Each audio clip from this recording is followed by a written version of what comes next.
Welcome to another episode of Mighty Car Mods, people, where the build of the Toyota RAV34 GTR continues, and exciting news, people, you're about to see it on your television because we're building this car for the next oils campaign for Super Cheap Auto. That's right, Super Cheap Auto, best performing oils. It's one of the biggest TV ads on in Australia ever for all time. There's been a series of them, been absolutely epic, and they've asked us to set up this RAV4 and get it ready to go up and be filmed. But it needs to be dynoed. We're running out of time. So let's go to the dyno and see our friend Scotty and get this thing done. Hey Martin, you know how you said we've got to take it up? You know how on Star Wars they say, beam me up, Scotty? Yeah. Well, oh God. We could say, page me up, Scotty. You know what I'm saying? Page me up, Scotty, let's go.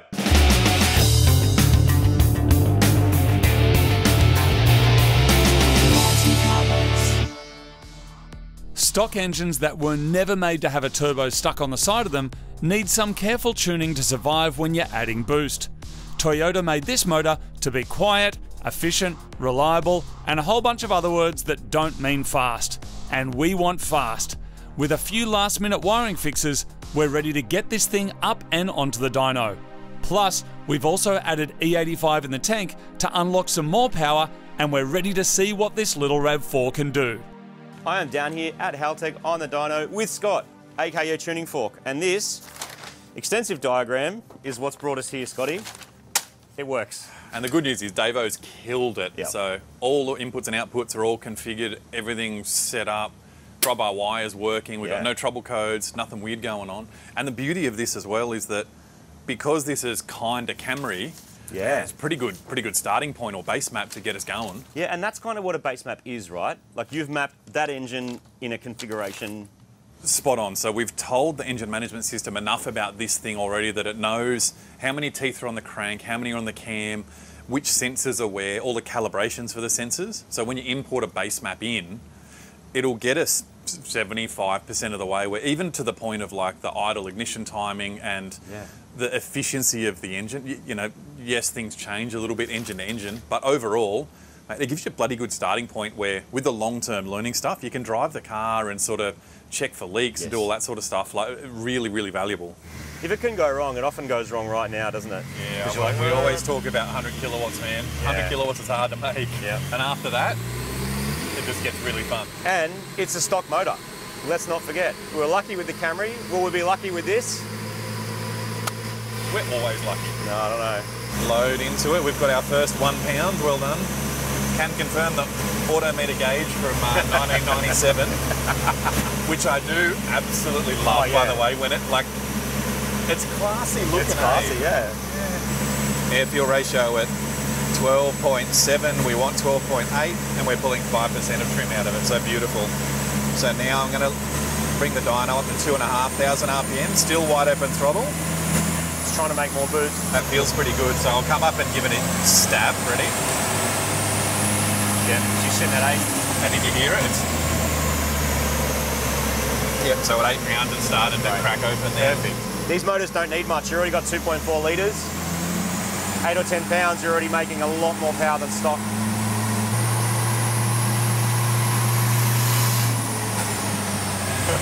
There's the gate. I can see that our intake air temps just from that is in the 50s, which is probably right for something with a top mount on it. In Subaru land, that's not uncommon. Front mount, you probably wouldn't see that, would you? You'd probably be level off, a bit lower. Because at the front, that fan coming through the front of it, at the moment we've just heat soaked that cooler, so we're not going to recover that for the entirety of the dyno session. That's going to be it. That's where it's going to sit. You nervous? Stock engine, like always, but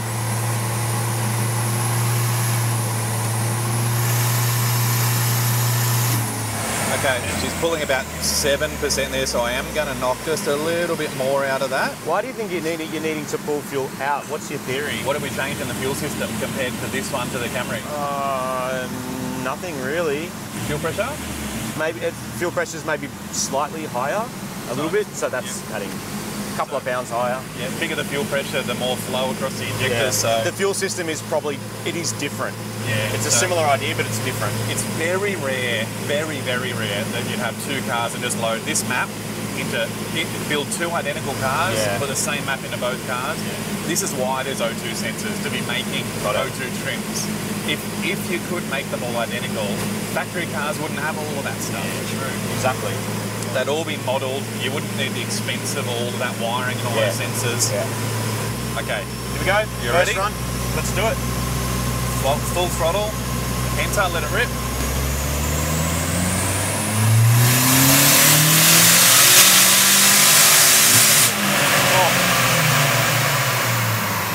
That boost control run away. First crack, 200 kilowatts in a RAV4. I saw the boost gauge go to about 13 pounds. Okay. So does that mean our boost control is just not doing its job? Yeah, so there's something going on where Okay. we've got... Check the plumbing. We might check the plumbing, but we've got electronically, it's turned off. So it's the same as having a hose from the manifold directly to the wastegate. Got it. What I'm going to do is turn the... Shit. That is crazy. that auto was sapping a little bit of The juice. auto was stealing more power than I thought. Because that was happy. So we're going to slow it down now because that was pretty fast. And that's the most boost we've probably ever run. But the mixtures are dead flat and absolutely perfect. Great. Hopefully nothing's leaking. Everything feels good. The temperatures are good. Yeah, the coolant temp I'm very happy with. We'll check this one and then we'll do a health check. Just look at it. The battery voltage is really good as well, Okay. so no trouble there. All right, your fingers crossed? Yeah. You're right, mate. Jeez, we nearly started. We already made 200. It's a good day. It's whether we're changing an engine or not.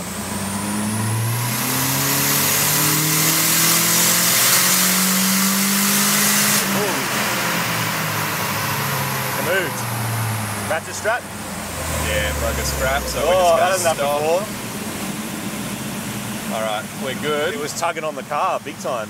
Maybe one of them fell out, the hook fell out. I think what's happened is the screamer's gone through and popped one side. Oh, it's possible. Interesting. It could be my side, the side I did. Reckon it's unhooked itself? I reckon. Oh, screamer. Melted it. Sorry, mate.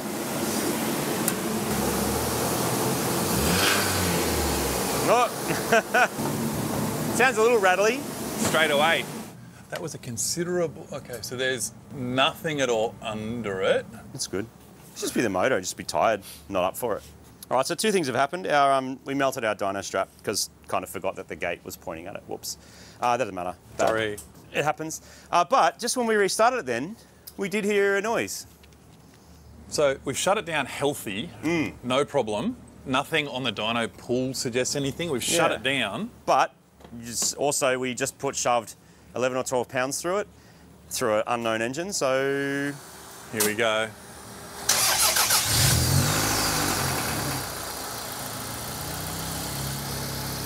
Got a rattle? Yeah. Although, yeah, it sounds like something in the head, to me. Let's, Don't you reckon? the first thing we'll do, I'm just going to go wide open throttle and crank it. Clear which hopefully will make it do like a flood clear and we'll listen for a compression noise. Yep. You ready?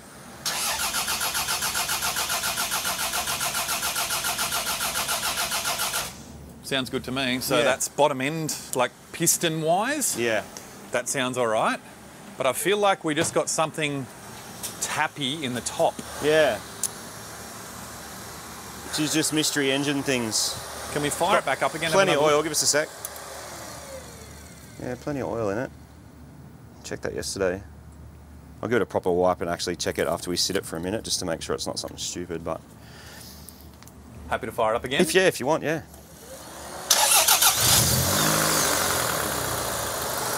I think it's hurt. I think it's hurt and I'm going to suggest bottom end, but... It's weird, at idle it's kind of not there and then you rev it up and it comes and goes. What is the pressure sensor? 0 to 150? Yep. Yep. Is there? Yeah, it's broken. Oh, it's broken. Oh, It's got 6 or 7 or 8 psi of oil pressure, so it's either spun the entire bottom end out of it at once, or we've got a serious oil pump problem. So we've got less ignition timing in it than the Camry's got, and we've got the same wastegate with the same exhaust manifold, which would have resulted in the same boost pressure. And so, if it wouldn't have leaned out, you would have seen it. if it leaned out, it would have dropped. It would have melt a piston, and it would cut. So we would have lost compression. So but this is mechanical. Just can't handle the power. Bottom end failure. Yep. So it's the noise to me is big end failure. Okay. Yep.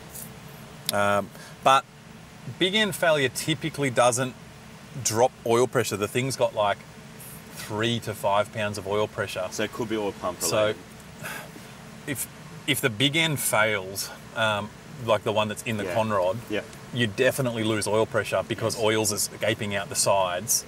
But to go from, let's just say this thing would have 10 pounds per thousand, we just got the guts to rev it to like 3,000 RPM to see at least 50 pounds of oil pressure would be what I expect, and it's got 5. Yeah, okay.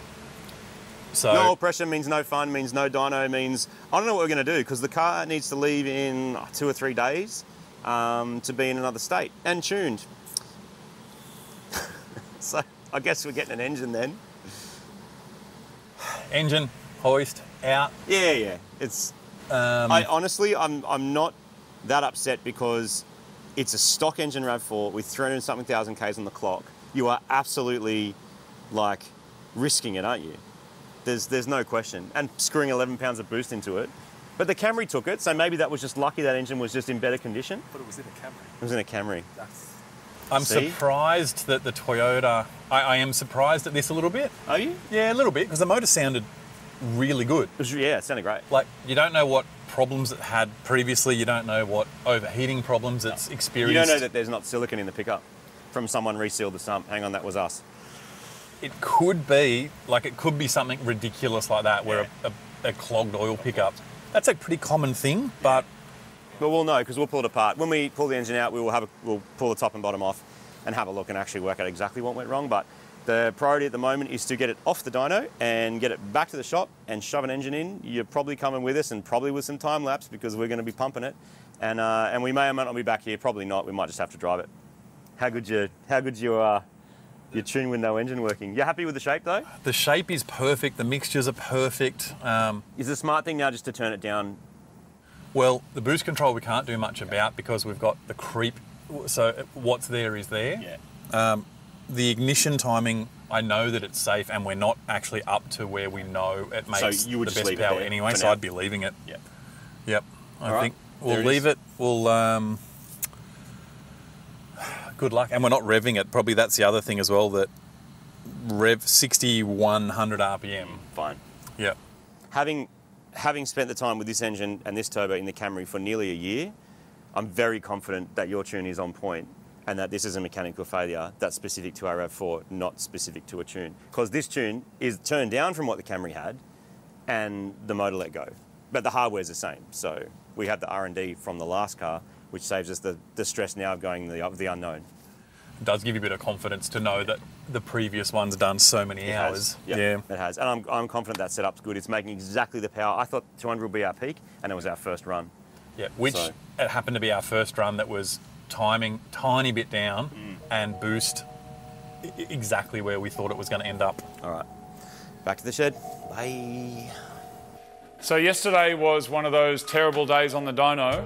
And unfortunately now, I mean, take the turbo stuff off, but all of this stuff here needs to go in the bin. And we're pretty sure that to get this engine out, you kind of got to do a subframe drop like so many Japanese cars of this era, which means your gearbox has to be emptied and your transfer case and your drive shaft, and it's a lot of stuff has to come out. But then it's just a straight swap. So, but what we're going to do is have a bit of a look at the engine oil, because it is making engine oil noises like bearing noises, oil pump noises. It's got no oil pressure. Tick, tick, boom. So this might tell us. I also want to know if there's any glitter in the oil, because that might have gone through our turbo, which is a whole nother thing. Come on. But yeah, doesn't look shimmery so far, but we will have a look at it in this container. Then we will also see if we can cut open the oil filter. This car gets shipped tomorrow? Good. So we have today to fix it. It's a funny thing about TV, isn't it? It's like there's a big production and a whole lot of people waiting. Yeah. And if your car's not ready, like I know a lot of people when they're looking at Fast and Furious, they're like, why didn't Jesse's car have any calipers on it? Yeah. This is why. Yeah. They ran out of time. They ran out of time. And also they don't actually often know what exactly is going to happen yet, because they might not have a location done and they might not have the safety or the stunt or whatever it is. Yeah. And it's like, okay, we know what it is, go. Which is our situation. But anyway, I think we're going to be okay.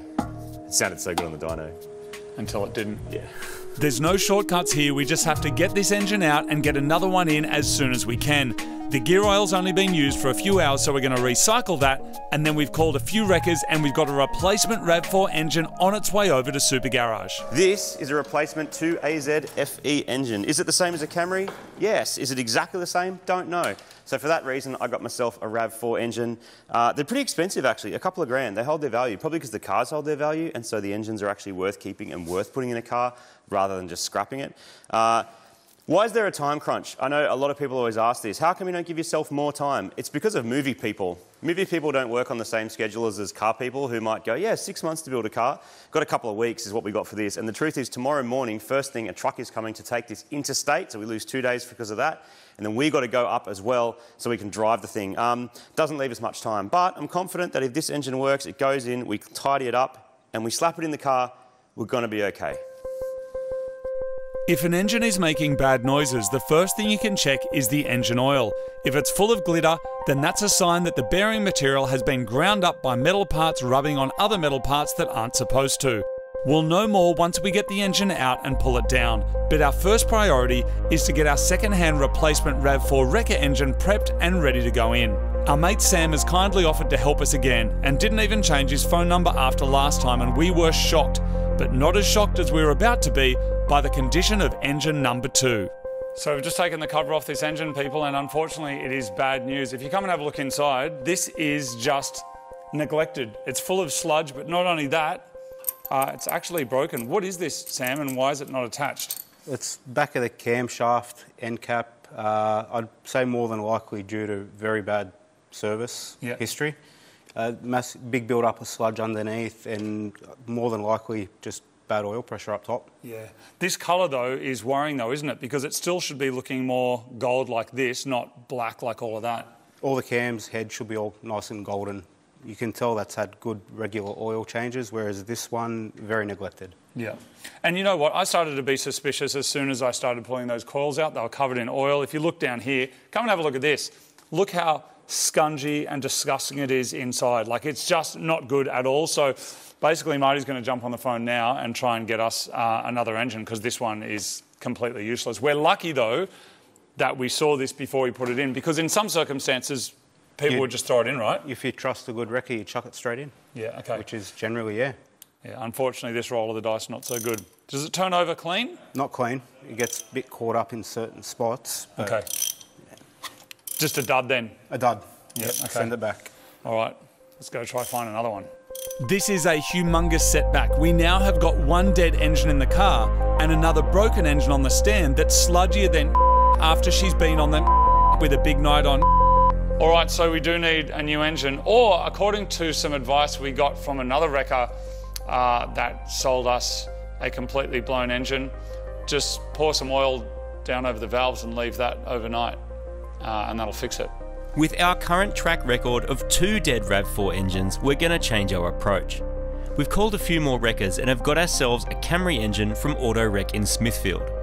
After hearing how much bad luck we've had, they said we could have it for free. Absolute legends. And let's be honest, they probably have hundreds of them because, well, Camrys are like zombies. They're leaky, ugly, and make bad noises, but they never actually die.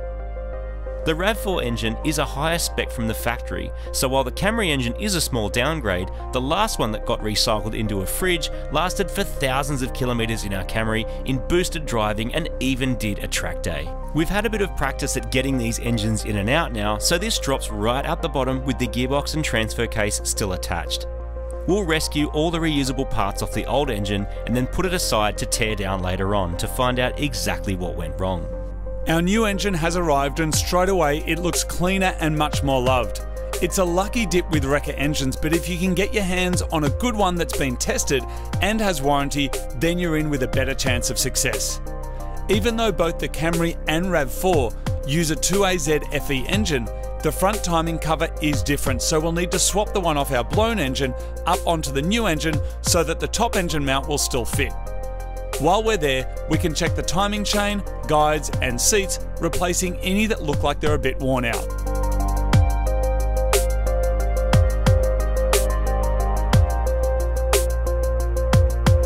As a further safety measure, I'm going to swap out the 10 psi wastegate spring for a slightly softer 7-pound spring. The large capacity and efficient design of this engine means it doesn't need a whole lot of boost to make power, and we aren't going to need much more than 10 pounds to really wake it up. Changing to this spring will allow us to tune our boost control and ultimately have a safer setup on a stock engine. The hours are flying by, but we have our new engine in, and now I just need to get the whole turbo system back onto our new engine, get everything plumbed up, wired up, and refilled with oils and fluids, and we'll be able to start it. Oh, it is late. All right, coolant, funnel bucket on. It's all back together. Can you hear the crickets? I can. All right, so time to crank it and see if it's got oil pressure. The truck is here to pick it up in the morning. So, laptop on. We're looking for oil pressure here. We see it, we're good. Oh yes. All right, let's see if it runs. Now, we properly cross our fingers. Here we go.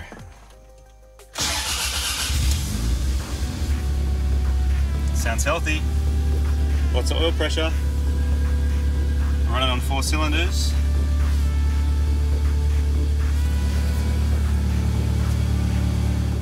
Things don't always go to plan. It turns out that that engine was completely full of sludge, but luckily we were able to rip it out. We got a Camry engine from a wrecker and were able to get the car working again. How much does a Camry engine from a wrecker cost? Not much.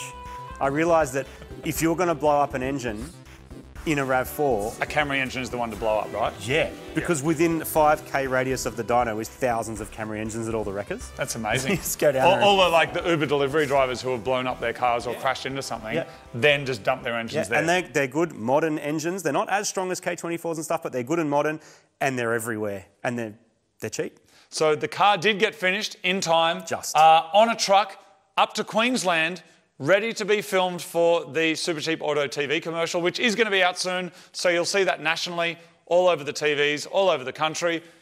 Well done, Martin. Good job. Got there. Nearly didn't. That was close, man.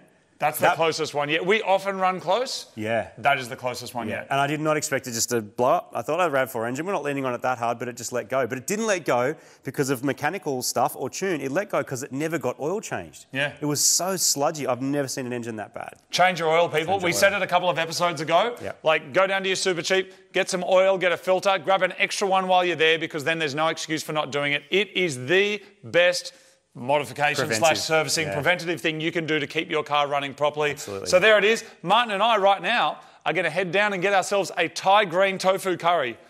You excited about that, Martin? He's getting tofu. I'll get something better. What do you mean? You got to get tofu, dude. It's the future. No, not silken, not golden, not fried, not dude, nothing. I can tell you right now, if you had, like, let's say you head out to a country town and you gave some people some tofu, some vegan stuff. Once they taste it, they'll realise their industry is over. Right now, it's all about veggies mutton. Did you know that? Yuck. No more meat. It's gone. It's over.